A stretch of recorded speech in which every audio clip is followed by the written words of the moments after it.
отвечаем на вопросы, возникающие в ходе использования электронных счет-фактур, и проводим практические занятия. В целом это та же самая счет-фактура, которая применяется в настоящее время, но она в электронном виде с использованием электронной подписи.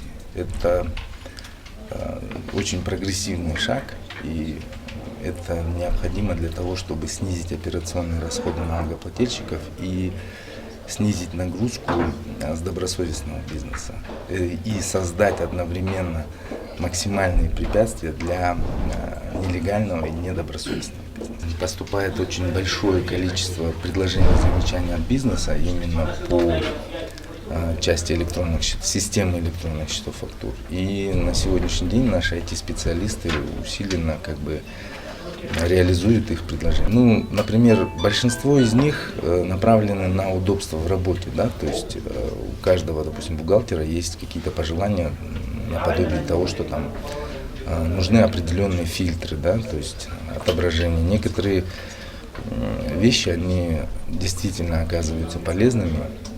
Я думаю, в первую очередь удобство в том плане, что будем затрачивать минимум времени, потому что раньше приходилось все это делать вручную, то есть ездить.